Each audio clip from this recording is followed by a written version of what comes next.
Shalom, selamat sahabat, Bapak Ibu Saudara yang terkasih dimanapun saja saudara berada. Kembali Sabat Sermon Program dari Heavenly Light Ministry, Lighting the Word, Serving the Lord, hadir pada sabat hari ini untuk boleh membawakan pekabaran firman Tuhan yang dapat menguatkan, meneguhkan saudara-saudara sekalian.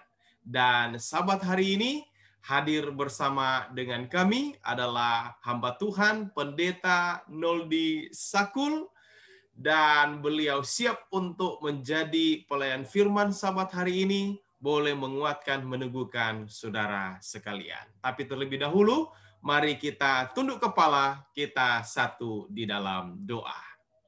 Kami puji muliakan Engkau Tuhan pada sabat hari ini. Kami siapkan hati kami untuk boleh mendengarkan akan firman-Mu. Biarlah Roh Kudus Tuhan boleh berbicara dan mengurapi kami semua agar apa yang kami dapatkan sabat hari ini menguatkan, meneguhkan iman percaya kami. Urapi kami bersama, teristimewa hamba Tuhan, Pendeta Noldi Sakul, di dalam menyampaikan akan pekabaran firman-Mu. Di dalam anak-Mu Yesus Kristus Tuhan, Juru Selamat, kami berdoa. Amin. Baik, waktu yang indah ini, kami persilahkan kepada Pendeta Noldi Sakul. Selamat berjumpa, selamat hari Sabat dalam acara ibadah pembahasan firman Tuhan. Tak lupa kami menyampaikan pula selamat tahun baru. Oleh karena baru seminggu kita berada di tahun yang baru ini, tahun 2021. Happy New Year buat semua. Selamat tahun baru. Tidak asing lagi pada saat ini, di mana-mana, di seluruh pelosok dunia, orang kecil, orang besar, pemimpin dunia, pemimpin agama, siapa saja, fokus pembicaraan adalah COVID-19 pandemi. Dimanapun kita pergi, semua berbicara, berfokus kepada topik utama COVID-19 pandemi. Saudaraku, pada saat ini, mari kita kembali kepada arti hidup ini. Dalam berita terakhir sampai hari ini, untuk tingkat dunia, yang mendapat positif COVID adalah mendekati 89 juta. Dan yang meninggal adalah mendekati 2 juta. Dan yang sembuh kurang lebih 63 juta sekian. Itu untuk tingkat dunia. Dan untuk tingkat Indonesia, level Indonesia, yang mendapat COVID-19 adalah sekitar 808.000 sekian jumlah. Dan yang meninggal adalah mendekati 24.000. Dan yang sembuh adalah 666.000 orang. Ini yang terjadi setiap saat. Malahan beberapa orang memberikan beberapa pendapatnya bahwa di tahun yang baru ini, malahan efek akibat dari COVID ini lebih berat lagi, lebih banyak lagi yang menderita, lebih besar lagi serangan COVID ini. Dan kita belum tahu ke depan apa yang terjadi di tahun yang baru ini. Saudaraku, bila mana kita membaca firman Tuhan, dari zaman perjanjian lama, perjanjian baru sampai saat ini, dari tahun ke tahun Alkitab berbicara mengenai masalah yang menimpa dunia akibat dosa masuk ke dunia. Bila mana kita membaca firman Tuhan, Alkitab menjelaskan dengan sangat jelas dari saat masa perjanjian lama sampai perjanjian baru, berbagai persoalan terjadi di bumi sesudah dosa masuk ke dunia. Dan ini jelas dari firman Tuhan. Masalah dunia, bencana alam, gempa bumi, bencana banjir, peperangan, kelaparan, bala sampar, peperangan, semua ini berbicara mengenai akibat dosa masuk ke dunia. Sekarang ini kita berada pada posisi dunia yang lebih tak menentu lagi. Sehingga banyak orang mengatakan bahwa tahun ini bahaya COVID-19 lebih parah lagi, lebih buruk lagi, bahkan lebih berbahaya daripada tahun yang lalu. Sudah kurang lebih setahun kita berada di bawah ancaman COVID-19 pandemi. Saat ini, saudaraku sekalian, apakah kita akan menderita dengan COVID-19? Apakah orang sembuh ataupun meninggal? Itu bukan jadi jawaban terakhir. Yang paling utama dalam hidup kita ini adalah kita mendapat COVID-19 atau tidak, itu bukan jawaban final. Manusia umur panjang atau pendek, itu bukan jawaban final. Kita mendapat kesembuhan dari Allah atau tidak, itu bukan jawaban final. Yang paling penting dalam hidup ini adalah kita hidup atau mati. Kalau kita hidup dalam Tuhan, mati dalam Tuhan, semua ada untungnya. Jadi yang paling utama saat ini adalah mari kita menyediakan iman rohani kita menjelang hari Allah yang besar. Karena ini yang paling utama dan menentukan dalam hidup di saat ini. Saudaraku, dalam firman Tuhan disebutkan tentang bagaimana kita menyiapkan diri kita dalam menghadapi tahun yang baru ini. Saya mengambil topik saat ini, yaitu tahun baru yang sebenarnya. Orang berbicara mengenai tahun yang baru, selamat tahun baru, Happy New Year, umur panjang. Tapi apa sebenarnya tahun baru yang sebenarnya? Apa tahun baru yang sebenarnya dalam hidup kita ini? Firman Tuhan berbicara mengenai para bapa leluhur kita dalam perjanjian lama. Saya ingin mengambil seorang yang bernama Henokh, adalah keturunan ketujuh sesudah Adam. Sesudah Henokh, hiduplah Nuh dan anak-anaknya. Kita dihadapkan kepada tantangan iman tahun 2021. Mempelajari hidup Henokh. Henokh adalah seorang yang bergaul dengan Allah. Dia berjalan dengan Allah. Henokh walk with God. Apa yang kita lakukan selama kita bergaul dengan Allah? Di manakah arah perjalanan kita di tahun yang baru ini? Apakah perjalanan Anda bersama dengan Allah menjadi satu kesaksian? Dan apa yang Allah harapkan dari kita ketika kita berjalan dengan Dia? Saya mau sampaikan saudaraku sekalian, di dalam menghadapi tantangan iman tahun 2021 ini, jangan pernah kita berjalan sendiri dalam soal kerohanian. Berjalan dengan Allah adalah suatu kehidupan yang sangat utama. Seperti Henokh lakukan hamba Tuhan itu. Dia berjalan dengan Allah. Dan dia mendapat upahnya sesudah ia berjalan dengan Allah. Peta langkah tahun 2021. Amsal 3 ayat 5-6 mengatakan, percayalah kepada Tuhan dengan segenap hatimu. Yakin kepada Allah. Trust the Lord with all your heart.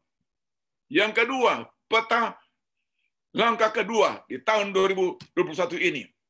Janganlah bersandar kepada pengertianmu sendiri. Dan peta langkah ketiga, akuilah Allah, akuilah Dia dalam segala lakumu. Pernah kami memimpin suatu upacara pernikahan dari sepasang suami istri yang sangat muda. Istri berusia 14 tahun dan suami berusia 15 tahun setengah. Karena masih muda, kedua mereka harus ambil izin dari orang tua dan juga dari pemerintah atau bupati. Tapi sayang sekali, mereka menikah terlalu muda. Dan sesudah setahun menikah, mereka bercerai. Apakah mereka mengerti apa artinya sumpah pernikahan? Apa artinya mengadakan komitmen pernikahan? Apakah mereka mengerti apa arti cinta yang sebenarnya? Sama halnya hubungan kita dengan Tuhan. Ada satu saat di mana Anda sangat senang, berbangga menjadi orang Kristen, tapi ada saat kita juga merasa kurang senang atau tidak senang. Tapi apakah dengan adanya suatu persoalan yang menimpa kita, menyebabkan Anda berkata, saya tidak mau mengikut Kristus lagi? Alkitab tidak mengatakan bahwa orang benar akan hidup oleh perasaan. Alkitab berkata bahwa orang benar akan hidup oleh iman. The just shall live by faith. Roma 1 ayat 17. Perasaan boleh berubah, tapi bergaul, berjalan bersama dengan Allah memerlukan iman, perlu ada komitmen dan konsistensi. Contoh Alkitab, kehidupan seorang yang bergaul dengan Allah. Namanya adalah Henok. Dia adalah anak dari Yared dan bapa dari Metusala. Dalam Alkitab disebutkan 9 kali mengenai Henok. Kisah Henok ini hanya sekilas, tetapi mengandung banyak makna yang dapat diaplikasikan dalam hidup kita di akhir zaman ini. Kejadian 5 ayat 1-24 berkata, setelah Henok hidup 665 tahun, ia memperanakan Metusala, dan Henok hidup bergaul dengan Allah selama 300 tahun lagi. Jadi Henok mencapai umur 365 tahun. Sesudah ia bergaul dengan Allah, ia tidak ada lagi sebab ia telah diangkat Allah. Saudaraku, suatu gambaran yang luar biasa. Hidup Henok 365 tahun kurang lebih. Saya sekarang berusia 69 tahun. Henok berusia 365 tahun kurang lebih. Dan selama tahun-tahun ini lebih 3 abad. Henok hidup bergaul dengan Allah. Kehidupan manusia di zaman Henok sudah memiliki moral yang rusak. Manusia menurhaka kepada Allah. Kejahatan begitu meningkat. Dan Henok mampu lebih 3 abad dia hidup bergaul dengan Allah. Dia menyatakan tabiat Allah bagi banyak orang. Di tengah bangsa yang jahat, kegelapan rohani menimpa manusia di zaman Henok. Henok mampu hidup bergaul dengan Allah. Henok hidup dalam zaman sejarah manusia yang sangat unik sebelum penghukuman bagi dunia terjadi. Ia hidup di saat moral manusia sangat merosot, tapi ia hidup bergaul dengan Allah dan tidak mengalami kematian. Kehidupan Henok adalah suatu contoh khas situasi kehidupan seorang yang percaya di akhir zaman sebelum Tuhan datang. Ia mampu menghidupkan kehidupan yang saleh di saat dunia dilanda dengan pemberontakan dan kerusakan moral. Ia bergaul dengan Allah dalam suatu dunia yang tidak saleh. Saudara, pena inspirasi dalam buku Sejarah Para Nabi halaman 88 sampai 89 mengatakan, selama tahun-tahun permulaan hidupnya, Henok mengasihi dan takut akan Allah dan mentaati hukum-hukumnya. Dia adalah seorang yang suci dari antara pemelihara iman yang benar. Henok bergaul dengan Allah bukan dalam lamunan yang tidak sadar, melainkan di dalam segala tugas hidupnya sehari-hari, di dalam rumah tangga, dalam pergaulannya dengan orang lain. Sebagai seorang suami dan bapa, seorang sahabat dan warga masyarakat, ia merupakan hamba Allah yang teguh dan tidak dapat diombang-ambingkan. Hatinya selaras dengan kehendak Allah. Luar biasa. Seterusnya kutipan yang sama mengatakan, merasa tertekan oleh bertambahnya kejahatan orang-orang yang jahat itu, Henok menghindari diri dari pergaulan yang terus-menerus dengan mereka dan mengambil banyak waktu untuk sendirian, berenung dan berdoa. Dan bagi Henok, doa merupakan nafas jiwa. Ia hidup dalam suasana sorga. Ia adalah seorang penemplak dosa yang tidak kenal takut. Saudaraku, dalam Yudas 14 ayat 15 berbicara tentang Henok. Dia adalah seorang yang pertama kali memberikan pekabaran tentang kedatangan Yesus yang kedua kali. Dia seorang yang menyampaikan penghukuman bagi dunia. Dua pelajaran ini bagi Henok merupakan suatu legasi bagi Henok di Alkitab. Menyampaikan pekabaran Yesus akan datang. Menyampaikan pekabaran dunia ini akan dihakimi. Itulah Henok yang luar biasa itu. Mengapa, saudaraku sekalian? Prinsip pertama adalah oleh karena Henok bergaul, berjalan, hidup dengan Allah. Bergaul dengan Allah bukan hanya sekedar mengikuti perintah atau aturan yang kemudian mudah dilanggar. Tapi yang Henok buat adalah bukan hanya sekedar menurut, tapi lebih dari itu. Henok bergaul dengan Allah. Nabi Amos mengatakan dalam Amos 3:3, berjalankah dua orang bersama-sama jika mereka belum berjanji? Bergaul artinya bersama-sama. Prinsip kedua, Henok menghidupkan kehidupan yang berkenan kepada Allah. Ibrani 11 ayat 5. 1 Petrus 2 ayat 19-20 mengatakan, adalah kasih karunia jika seorang karena sadar akan kehendak Allah menanggung penderitaan yang tidak harus ia tanggung. Saudaraku, Henok telah amalkan ayat ini. Sebab dapatkah disebut pujian jika kamu menderita pukulan karena kamu berbuat dosa? Tapi jika kita berbuat baik dan karena itu kamu harus menderita, itulah hasil karunia daripada Allah. Saudaraku sekalian, Henok menderita tantangan di sekitar hidupnya, di tengah masyarakat, di tengah bangsa yang jahat. Ia berusaha oleh pimpinan Tuhan. Dia hidup berkenan, berserah kepada Allah. Apa arti hidup yang berkenan kepada Allah? Pada waktu Anda melakukan apa yang benar dan menanggung penderitaan yang tidak seharusnya ditanggung dan bersabar dalam sengsara, barulah kita disebutkan orang yang berkenan kepada Allah. Hidup yang berkenan kepada Allah adalah anak-anak patuh pada orang tua. Kolose 3 ayat 20. Menyembah Tuhan dan menolong orang lain. Ibrani 13 ayat 15-16. Mempersembahkan korban yang berkenan kepada Allah. Filipi 4 ayat 17-18. Prinsip ketiga, Henok bergaul dengan Allah. Henok berkenan kepada Allah. Mempunyai kesaksian bagaimana menjadi saksi Allah.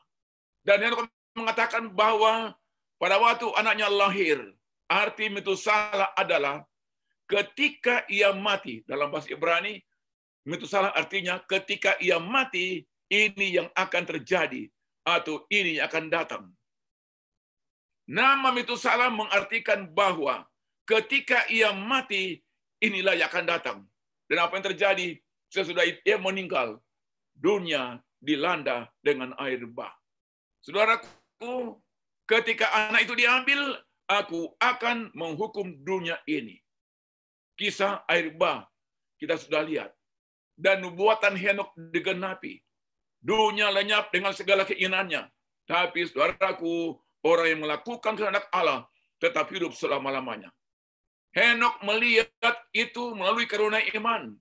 Dia mengetahui bahwa Allah akan menghakimi dunia dengan api, sebagaimana ia pernah melakukannya dengan air, yaitu air bah di waktu yang silam. Inilah ciri-ciri khas Henok, yang seorang disebutkan hamba Tuhan yang setia itu. Pertama, ia bergaul dengan Allah. Ia berjalan bersama Allah. Ia muliakan Allah. Dan firman Tuhan adalah patokan hidupnya. Semua tindakannya memuliakan Tuhan. Henok selalu menyenangkan hati Tuhan. Henok mengikuti kemauan Tuhan. Bekerja sama dengan Tuhan. Henok mati bagi dunia dan hidup bagi Allah dalam segala situasi. Dan ketujuh, Henok menghidupkan suatu kehidupan yang suci. Oleh iman ia hidup. Oleh iman ia rela menanggung kuk. Oleh iman ia berserah kepada Allah. Oleh iman ia bersaksi bagi Allah. Dalam buku Roh Nubuat Patriark dan Prophet halaman 87, kata pena inspirasi, orang-orang dalam generasi itu telah mengolok-olok kebodohan Henok yang tidak mau mengumpulkan emas atau perak atau kekayaan dunia ini. Tapi hati Henok tertuju kepada harta yang abadi. Pikirannya, hatinya, perkataannya terpusat ke sorga. Lebih besar kejahatan yang berlaku, lebih dalam lagi kerinduannya akan rumah Allah itu. Saudaraku, luar biasa. Henok berjalan dengan damai dengan Tuhan. Ada hubungan yang baik antara Henok dengan Tuhan. Ia melakukan kehendak Allah. Ia bertumbuh dalam kasih karunia dan pengetahuan akan Allah. Ia berjalan dengan rendah hati di hadapan Tuhan. Ia berjalan dalam terang. Henok seorang manusia dengan pikiran yang berkembang dengan baik dan pengetahuan yang luas. Ia mendapat kehormatan dengan memperoleh wahyu yang istimewa daripada Tuhan. Ia adalah seorang yang paling rendah hati. Henok berjalan dalam persekutuan bersama Allah. Ia bukan berlari, ia bukan melompat atau merangkak, tapi berjalan terus-menerus. Hatinya serasi dengan kemauan Allah. Saudaraku, setiap orang Kristen mempunyai kesaksian. Orang-orang sedang memperhatikan kita. Sebelum kita menjadi saksi Allah, pertama kita harus berjalan, bergaul dengan Allah. Efesus 4 ayat 22-24. Apa yang kita harus buang dan apa yang kita harus pakai. Saudaraku, firman Tuhan menjelaskan ada dua hal yang kita harus put off dan harus put on. Harus pakai dan harus lepaskan. Yaitu bahwa kamu berhubung dengan kehidupan kamu yang dahulu. Harus menanggalkan manusia lama yang menemui kebinasaannya oleh nafsunya yang menyesatkan. Supaya kamu dibaharui dalam roh dan pikiranmu. Dan mengenakan manusia baru yang telah diciptakan menurut kehendak Allah di dalam kebenaran dan kekudusan yang sesungguhnya. Saudaraku, tahun baru yang sebenarnya bukanlah tahunnya, tetapi manusianya. Saya ulangi lagi, saudaraku sekalian. Tahun baru yang sebenarnya bukanlah tahunnya, tapi manusianya. Jadi paling penting adalah selamat tahun baru, selamat tinggalkan hidup yang lama, selamat mempunyai hati yang baru. Apa yang kita perlu tanggalkan di tahun yang baru ini? Tanggalkan tahun yang lama dan manusia yang lama. Buanglah segala dusta, buanglah segala kepahitan, buanglah segala kegeraman, buanglah segala kemarahan, buanglah segala pertikaian, buanglah segala fitnah, jangan marah, jangan mencuri, jangan ada perkataan kotor, jangan mendukakan Roh Kudus Allah. 10 hal ini yang kita perlu buang. Harus put off, buang tabiat yang lama, tanggalkan manusia lama, dan kita perlu put on hidup yang baru, mengenakan manusia baru, diciptakan menurut kehendak Allah di dalam kebenaran dan kekudusan yang sesungguhnya. Pertama, mengenakan manusia baru, put on, pakai baju baru, berkata yang benar, mengerjakan pekerjaan yang baik, membagikan sesuatu kepada orang yang berkekurangan, pakai perkataan yang baik untuk membangun, jangan mendukakan Roh Kudus Allah, ramah seorang kepada yang lain, penuh kasih mesra, dan saling mengampuni. Roma 13, 12, 14. Hari sudah jauh malam, telah hampir siang. Sebab itu marilah kita menanggalkan perbuatan kegelapan dan mengenakan perlengkapan senjata terang. Marilah kita hidup dengan sopan seperti pada siang hari. Jangan dalam pesta pora dan kemabukan. Jangan dalam percabulan dan hawa nafsu. Jangan dalam perselisihan dan iri hati. Tapi kenakanlah Tuhan Yesus Kristus sebagai perlengkapan senjata terang. Dan janganlah merawat tubuhmu untuk memuaskan keinginannya. Saudaraku, karena itu pada saat ini, di sahabat Tuhan yang diberkati, mari kita ambil komitmen. Di hadapan Tuhan berdoa sendiri, berdoa dengan keluarga dan jemaat Tuhan. Tuhan, berikan saya kuasa Roh Suci-Mu untuk menanggalkan kehidupan yang lama, menanggalkan pakaian yang lama. Di tahun yang baru ini, pakai pakaian yang baru, tabiat yang baru, yang dibaharui oleh kuasa Roh Allah. Mika 6:8 mengatakan, hai manusia, seruan Tuhan pada saat ini, pada tahun yang baru ini, hai manusia, telah diberitahukannya kepadamu apa yang baik dan apa yang dituntut Tuhan daripadamu, selain berlaku adil, mencintai kesetiaan, dan hidup dengan rendah hati di hadapan Allah. Saya percaya bila mana kita melangkah di tahun yang baru ini, menggunakan nasihat firman yang baru kita baca saat ini, kita mempunyai pengharapan seperti Henokh, bila mana berjalan dengan Allah, hidup dengan Tuhan setiap hari. Di mana Henokh berada? Dia sekarang berada di sorga. Jaminan yang sama dari Tuhan kepada kita. Bila kita walk with God, berjalan dengan Allah, hidup berkenan dengan Allah, tanggalkan hidup yang lama, dan tahun yang baru memakai pakaian rohani yang baru. Saya yakin Tuhan memberkati kita, dan upah kita besar di sorga kita akan peroleh. Karena itu hari ini, bersedialah berjalan dengan Allah. Kita harus akui bahwa kita sering gagal berjalan dengan Allah. Kosongkan diri kita dan izinkan Allah yang akan mengisi yang kosong dan memberdayakan kita. Izinkan Roh Kudus menuntun dan membimbing kita. Undanglah Allah untuk tinggal dalam hati kita. Takut akan Allah dan muliakanlah Dia. Seruan Wahyu 14 ayat 6 sampai 11 bagi masing-masing kita. Tuhan memberkati berjalan dengan Allah, ikuti kehendak Allah sekarang dan seterusnya. Kita akan layak menjadi pewaris kerajaan Tuhan. Doa saya pada saat ini. Dalam nama Yesus, Tuhan memberkati. Amin. Akhiri akan program ini, mohon kesediaan hamba Tuhan, Pendeta Noldi Sakul untuk kembali memimpin di dalam doa. Mari kita berdoa. Bapa kami dalam kerajaan sorga, puji Tuhan pada hari Sabat yang suci dan diberkati. Kami boleh mendengarkan firman Tuhan lewat online ini, disiarkan di mana saja melalui program Heavenly Light Ministry. Kami doakan Tuhan kiranya kami boleh merayakan tahun yang baru ini sebagai tahun baru yang sebenarnya, yaitu mau mengundang kuasa Roh Suci-Mu, menanggalkan hidup yang lama, memakai hidup yang baru sesuai rencana Tuhan. Tuhan, kami rindu seperti Henokh, berjalan dengan Allah di tengah dunia yang rusak ini. Kami mohon oleh kuasa-Mu, beri kami kesungguh-sungguhan, iman yang kuat, yang kokoh, teguh berdiri di tengah dunia yang sangat jahat ini. Tuhan, biar kami setia bagi-Mu dalam perjuangan iman, berlaku baik dan sopan di siang hari, karena tengah malam sudah tiba dan pagi sudah mau datang. Tuhan segera mau datang di angkasa. Oh Tuhan, tolong kami semua menyiapkan diri kami, keluarga, dan banyak orang, umat-umat Tuhan, untuk menjelang hari Allah yang besar. Kami yakin bila kami berjalan dengan Tuhan, hidup bergaul dengan Allah tiap hari, kami yakin upah kami besar di surga. Berkati semua kami ya Tuhan pada hari ini, seluruh pendengar, dan masing-masing kami semuanya. Biarlah kami setia bagi Tuhan dalam perjuangan iman, sekarang sampai Maranatha. Di dalam nama Yesus Tuhan dan Juru Selamat kami. Amin. Amin.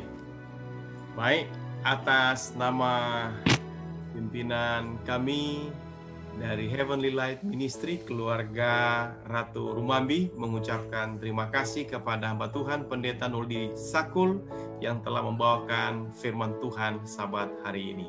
Tentunya kiranya boleh menjadi berkat bagi saudara sekalian, dimanapun saja saudara berada, saat mana saudara mengakses, nonton, dan boleh menikmati akan firman Tuhan melalui media YouTube channel dari Heavenly Light Ministry. Dan biarlah boleh menolong saudara untuk memiliki hati yang baru di tahun yang baru. Begitu pendeta ya, bukan tahun yang baru, tetapi manusia yang baru. Sekian program dari kami, Sabat Sermon program dari Heavenly Light Ministry. Sampai berjumpa kembali pada Sabat yang akan datang. Tuhan Yesus memberkati. Amin.